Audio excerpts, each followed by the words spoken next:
There are protests across the country tonight, including outside Colorado's capital, after President Trump's deportation force has killed another American citizen. Again, it is someone with Colorado ties shot dead in the streets of Minneapolis. Tonight, an in-depth look at what Colorado is doing to prevent and to prepare for President Trump's violent crackdown to come here. First, the latest killing, where the administration quickly labeled 37-year-old Alex Preddy, whose parents live in Arvada, as a domestic terrorist, the same label they used for longtime Coloradan Renee Good, who was killed by an ICE agent 3 weeks ago. The Trump administration claiming without evidence that Alex Preddy wanted to massacre law enforcement and that he attacked their agents. Our Chris Vanderveen starts us off with an examination of the latest video evidence, which does not support the Trump administration's claims about the killing of Alex Preddy. It's fine, dude. I'm not mad at you. This is where a federal agent shot and killed Renee Good in South Minneapolis on January 7th.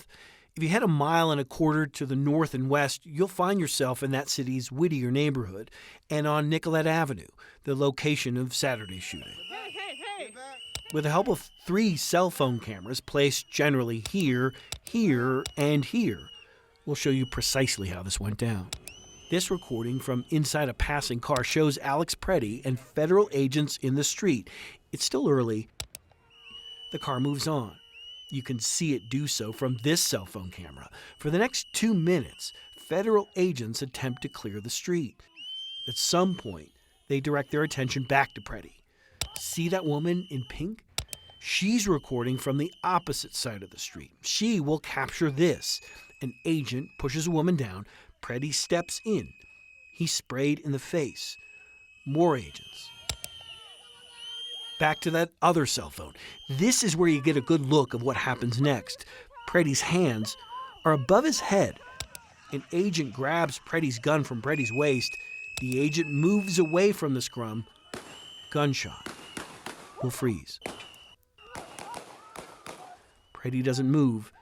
He's critically injured. The agents reassess. At one point, an agent asks, "Where's his gun?" Seeming to not know a fellow agent has already grabbed it and taken it to the front seat of a car where he takes this picture. Chris Vanderveen, 9 News. It's somewhat remarkable that the Trump administration has not targeted Denver for a massive showing of armed force yet, given Trump's fixation on immigrants next door to Denver and Aurora during the campaign and his promised campaign of retaliation against the state of Colorado. Denver Mayor Mike Johnson's an outspoken opponent of the Trump administration's actions. He was asked today if his words make Denver a target. My job is to protect all of our residents and to be clear that they know we will have their back and support them, and to expect that the federal government will follow the law and follow the Constitution. I don't think that's a risky thing to say. Mayor Johnson spoke openly today about his efforts to keep Denver from catching President Trump's attention, giving the president a rationale for a Minneapolis-style crackdown here. The mayor talked about steep drops in violent crime in Denver. Remember, that was the rationale for going into Chicago. And for keeping protests nonviolent. That was the rationale that Trump used to send troops into L.A. This police department has done an incredible job of both protecting people's right to be heard, to have their First Amendment's right heard. We love that people protest and speak out whenever they want to. This team has kept them safe to do that without conflicts or violence. And so we think that's also been a helpful part of the context that the city's created. In short, you hear him talk about context.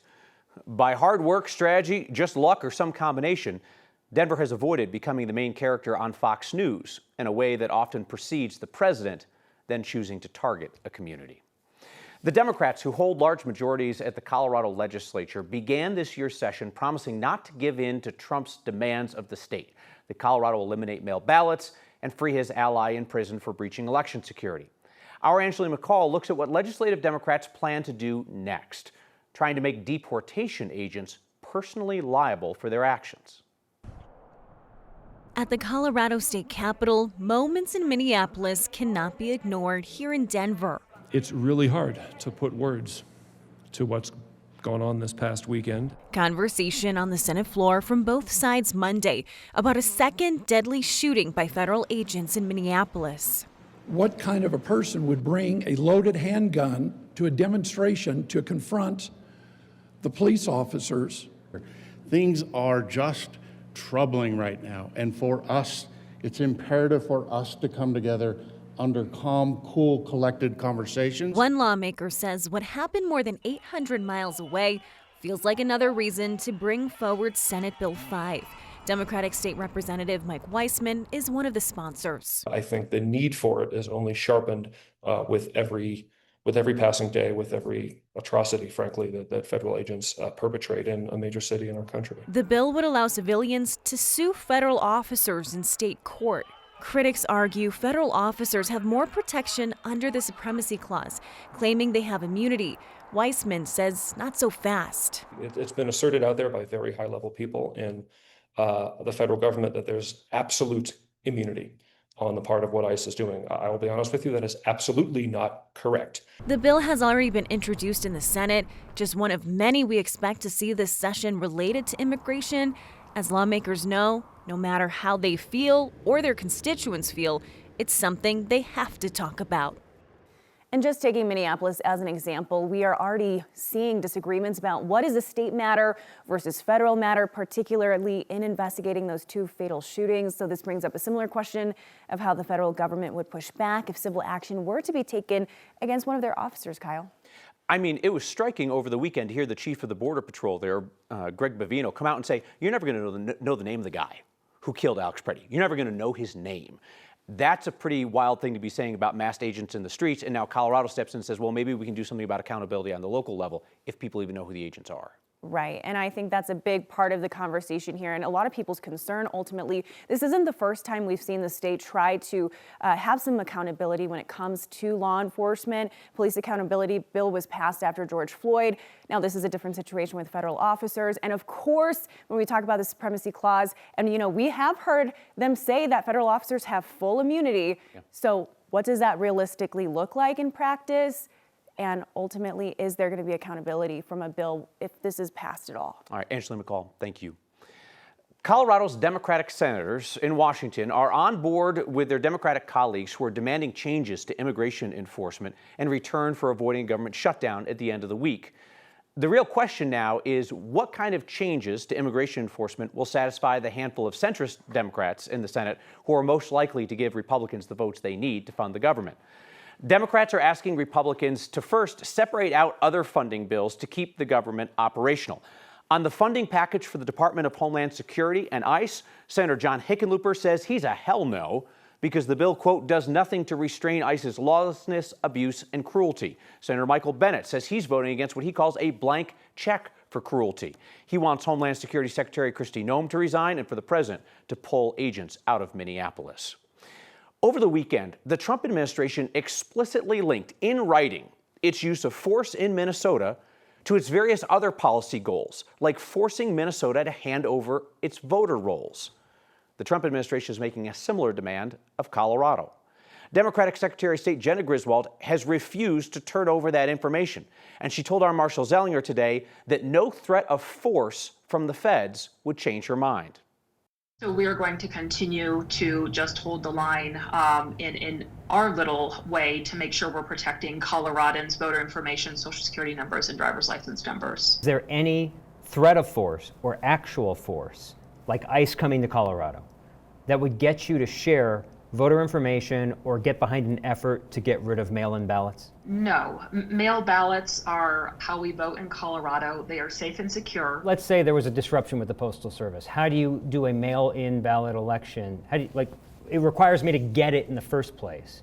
Returning it, we could drop it off in a ballot box that doesn't require the Postal Service. But what's a contingency for me even getting it in the first place? Oh, well, Marshall, like I said, we've been actively preparing and updating all of our contingencies with many key partners. In our brief chat, Democratic Secretary of State Jena Griswold would not give me specifics for how the state could hold a mail-in election if there was federal interference. She would only say who's in the room talking about the options. We are working with partners, including the governor's office and the attorney general's office, on an array of contingencies. Some of them are litigation, some of them are legislative, and I will definitely continue this conversation with you, but I cannot go into specifics on contingencies that are actively being worked on. Griswold mentioned the governor's office and the attorney general's office. She did not mention the National Guard, which normally provides cybersecurity assistance during elections. The National Guard could perhaps be federalized and answer to President Trump, Griswold would only say her office has taken that into account with a contingency. I get not wanting to give up your backup plan, Kyle, but it'd be great to know how the state would run a mail-in ballot election if the mail service is disrupted. Because, I mean, you certainly could imagine a scenario in which President Trump, who's been willing to push the limits of executive power, says, I don't like Colorado's mail-in ballots, so Postal Service, don't deliver any mail-in ballots. Right, and there's no amount of state law, or I mean, I guess litigation perhaps, but no state law that could be passed in this legislative session would force that to happen. And so that's where we hear, hey, we're going to pass laws that insulate Colorado or we'll sue. But at some point, we see that the federal government can still find ways around that. I don't know what the contingency for that would be. Yeah, Marshall Zellinger, thank you. Colorado certainly punches above its weight in now disgraced legal minds. Another one is out of a job. And we'll check in on a former Democratic legislator who faked positive feedback at work and is now on trial for it. That's next. Colorado has contributed more than its fair share of now disgraced legal talent to President Trump's attempt to upend American law and elections. Add another to the, what's the opposite of an all-star team? So you got former CU visiting scholar of conservative thought John Eastman, who turned those conservative thoughts into the failed blueprint to overturn the 2020 election to keep Trump in power. His disbarment is pending. Then you got Jenna Ellis, formerly of Colorado Christian University. Her lies about election rigging violated the 9th commandment and a felony law in Georgia. She's agreed to a 3-year license suspension. And now today, NBC News reports that Lindsay Halligan is no longer with the Department of Justice. Halligan grew up in Colorado. She's a finalist for Miss Colorado USA when Trump owned the pageant. Then she worked as an insurance attorney before becoming an attorney for Trump, and then he installed her to prosecute his political opponents as interim U.S. attorney. At the time, Halligan had never prosecuted a single case, and her cases against former FBI Director James Comey and New York AG Letitia James got tossed out when a judge ruled that she'd been unlawfully appointed. Halligan just kept going on representing herself as the U.S. attorney, which, as you might imagine, the judges did not like. A Trump-appointed judge said he would spare her disciplinary proceedings because he just assumed that she didn't know what she was doing. Let's chat with meteorologist Chris Bianchi, who always knows what he is doing. And Chris, it's been a beautiful ski season, so long as you're not skiing in Colorado. Exactly right. Unfortunately, today's a day of mourning for us here in Colorado. Of course, the Broncos going out yesterday as well. But, well, another way that New England's kind of beating Colorado right now, ski resorts. Look at this in Vermont. Some places here, 300 inches of snow already in Vermont. Colorado, these are our top ski resorts. Winter Park, Silverton, 108 inches apiece. Point being here, folks, all the snow, where is it? It's out east. That's where we've had all the snow all season here in Colorado. We are struggling. Now, one thing we maybe take for granted here in Colorado is this sort of stuff happens all the time. At 12:15 this morning, so about 18 hours ago, it was -6 out at the airport. And then by 2 o'clock, 14 hours later, it was 45 degrees. Folks, that is a north of 50-degree temperature swing in 14 hours. That is something that is common here in Denver, but still doesn't get all the more boring over the years. Tomorrow, 47 for us here in Denver, a couple of degrees warmer than today. A bit breezy again for tomorrow. And a few clouds for us in the mountains and a little bit of mountain snow across the far northern reaches of the mountains. Not much, if any, impacts coming from that. In the next 7 days, back to our regularly scheduled October weather with those 40s and 50s. Yeah, I know. I'm saying that facetiously because it has been an October-like winter for us along the Front Range that continues with no meaningful rain or snow chances into next week. Another week, another impressive show of generosity for your neighbors in Colorado. Your latest Word of Thanks micro-giving campaign has raised more than $35,000 for the Larimer Child Care Fund. That is the nonprofit effort that helps struggling families pay for child care in northern Colorado. And this is just what you've done now. 294 straight weeks, you have helped the helpers somewhere in this state. Along the way, you have donated more than $17 million for nonprofits across Colorado since 2020. And we'll do it again on Wednesday. Great time to remind you that a lot of these micro-giving campaigns start with your suggestions and ideas. Often it's just a quick note about what nonprofits have earned your trust or your time or your treasure. Then we may be able to research them and bring them to a wider audience if appropriate. Email ideas to next@9news.com or text NEXT 303-871-1491. A Democrat at the state capitol was up against an ethics investigation. Embarrassing, sure, but not like criminal. Then prosecutors say her plan to fake it till you make it was an actual crime. An Aurora City councilman knows something about actual crime. He says he has no plans to step down after his drunk driving arrest, 3 times the legal limit, earlier this month. Hey, a reminder, you can catch Next streaming each night, 6 p.m., 9 News Plus, and Next is now a podcast each weeknight, wherever you get those. Sonia Jaquez Lewis, former Democratic state senator, contender for world's worst boss, is on trial this week. Not for being a bad boss, that's not a crime yet. She faces a felony charge for faking positive performance reviews from her staff during an official ethics investigation. She represented Longmont till she fled the seat in the Capitol last year amid this ethics investigation. Fellow Dems were investigating claims that she serially mistreated her staff, and they said that she fabricated at least one letter of support from a former employee who did not support her. She's facing criminal charges, including forgery. The jury trial expected to last 3 days. Aurora City Councilman Rob Andrews is back at work, insisting he will not resign after being arrested, accused of driving drunk, 3 times the legal limit, clear across town with his sober adult son in the passenger seat. According to a police report, Roberts was downright flammable when he got pulled over last Saturday, 0.25 blood alcohol. He was 8 miles from Stanley Marketplace where he'd been drinking. Body camera footage shows Andrews, who's a part of the progressive majority on council, was most concerned about how to conceal his arrest from the public. Tonight, Andrews said he couldn't comment on the specifics, but claimed that there were inconsistencies in the documentation of his arrest. He said he's taking steps to rebuild trust with the community. While this plays out, I am voluntarily registering for a restorative justice class, working with MAD, Mothers Against Drunk Driving, and taking proactive steps to ensure this never happens again in any form. I am committed to rebuilding trust and continuing to serve Aurora with integrity, humility, and follow-through. Out of respect for my family, I appreciate the privacy. Peep that uncomfortable lack of eye contact from his colleague up there on the dais next to him. We've asked every single Democrat in the council majority whether they're cool with him keeping his seat. Stay tuned for that. Back with your feedback next. The Broncos season is over, but not without giving us one last perplexing question to add to our season series, which includes, why can't the Broncos sign any offensive weapons? Why is Sean Payton so mad even when they're winning? And who was that incredibly well-dressed stranger on the sidelines during Sunday's AFC Championship game?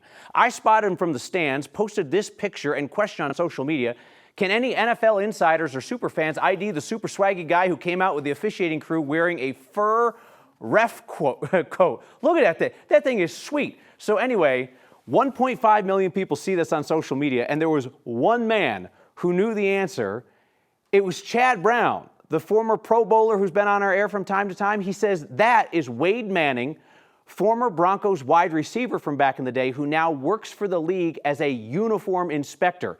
His job is to look at each guy's uniform and make sure they don't have any violations so they can fix it before they go on the field. Also, his specialty is looking fly. I heard from his daughter today, who talked to him and said the reason he was wearing that coat is because his best fur coat was getting cleaned. A text, please take a step back in baiting the mayor. You did it in the past and did it again. If by baiting you mean asking him what he's going to do given current events, yeah, we're going to keep doing that. It's called the news. We'll see you next time.